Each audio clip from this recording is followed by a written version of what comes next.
நாடாளுமன்றம் கூடியிருக்கும் நிலையில் வயநாடு எம்பியாக பதவியேற்கிறார் பிரியங்கா காந்தி. வயநாடு தொகுதி நாடாளுமன்ற உறுப்பினராக பதவியேற்கிறார் பிரியங்கா காந்தி. நடந்து முடிந்த 2 மாநில சட்டமன்ற தேர்தலோடு சேர்த்து வயநாடு எம்பி தொகுதிக்கும் இடைத்தேர்தல் நடைபெற்றது. அந்த இடைத்தேர்தலில் காங்கிரஸ் சார்பாக பிரியங்கா காந்தி முதல் முறையாக தேர்தல் போட்டியில் களம் கண்டார். அவரை 5 லட்சம் வாக்கு வித்தியாசத்தில் வெற்றி பெற வேண்டும் என்ற நோக்கோடு காங்கிரஸ் தீவிர பிரச்சாரம் மேற்கொண்டார்கள். தேர்தல் முடிவில் வாக்கு எண்ணிக்கையின் போது கிட்டத்தட்ட 4 லட்சத்துக்கும் மேற்பட்ட வாக்கு வித்தியாசத்தில் பிரியங்கா காந்தி அபார வெற்றி பெற்றார். அவருடைய வெற்றி என்பது காங்கிரஸ் கட்சிக்கு மிகப்பெரிய ஒரு எழுச்சியாக பார்க்கப்படுகிறது. அவர் பதவியேற்றுக் கொண்டிருக்கும் நேரலை காட்சியை நாம் பார்த்துக் கொண்டிருக்கிறோம்.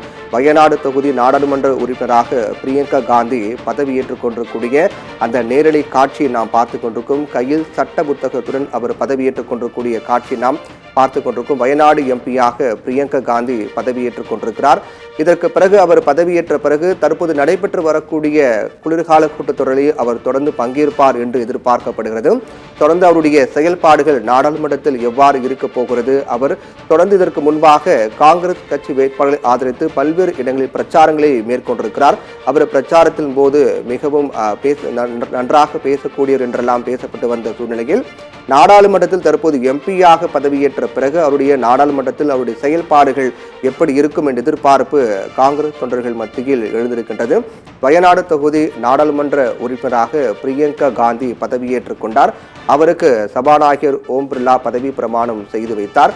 அதைத் தொடர்ந்து அவருக்கான இருக்கை ஒதுக்கப்பட்டு அந்த இருக்கையில் அவர் அமர்ந்து தொடர்ந்து தற்போது நடைபெற்று வரக்கூடிய நாடாளுமன்ற குளிர்கால கூட்டத்தொடரில் பங்கேற்பார் என்று தெரிவிக்கப்பட்ட அடிப்படையில் இந்த கூட்டத்தொடரில் அவர் பங்கேற்று இந்த கூட்டத்தொடர் முழுவதுமாக அவர் பங்கேற்கக்கூடிய வாய்ப்பு அவருக்கு ஏற்பட்டிருக்கிறது. நிலையில் அரசியல் சாசன புத்தகத்தை கையில் வைத்துக் கொண்டு எம்பியாக பதவியேற்றார் பிரியங்கா காந்தி. வயநாடு தொகுதியில் நடைபெற்ற இடைத்தேர்தலில் காங்கிரஸ் சார்பாக போட்டியிட்ட பிரியங்கா காந்தி அதிக வாக்குகள் வித்தியாசத்தில் வெற்றி பெற்றார். அதைத் தொடர்ந்து அவர் எம்பியாக இன்று பதவியேற்பார் என்று அறிவிக்கப்பட்ட நிலையில் நாடாளுமன்றம் தற்போது கூடியிருக்கக்கூடிய நிலையில் பிரியங்கா காந்தி அரசியல் சாசன புத்தகத்தை கையில் வைத்துக் கொண்டு எம்பியாக பதவியேற்றார். அவருக்கு சபாநாயகர் ஓம் பிர்லா பதவி பிரமாணம் செய்து வைத்தார். பதவியேற்ற பிறகு அவர் பதவியேற்கும் போதே கையில் அரசியல் சாசன புத்தகத்தை கையில் ஏந்தி கொண்டு அவர் பதவியேற்றார். பதவியேற்ற பிறகு तथा जिस पद को मैं ग्रहण करने वाली हूँ उसके कर्तव्यों का श्रद्धा पूर्वक निर्वहन करूंगी। जय हिंद।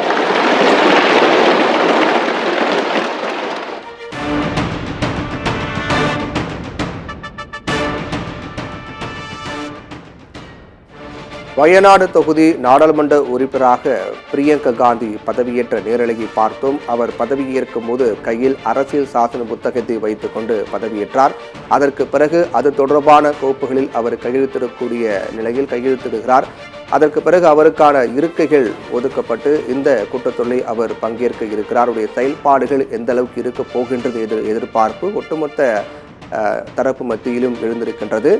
நடந்து முடிந்த வயநாடு நாடாளுமன்ற தொகுதி இடைத்தேர்தலில் பிரியங்கா காந்தி கிட்டத்தட்ட 4 லட்சத்துக்கும் அதிகமான வாக்குகள் வித்தியாசத்தில் வெற்றி பெற்றார். இந்த வெற்றி என்பது அவர் சந்தித்த அவர் முதல் தேர்தல் போட்டியாக இருக்கக்கூடிய நிலையில் அவருடைய வெற்றி என்பது காங்கிரஸ் கட்சிக்கு ஒரு உத்வேகத்தை கொடுத்திருக்கிறது.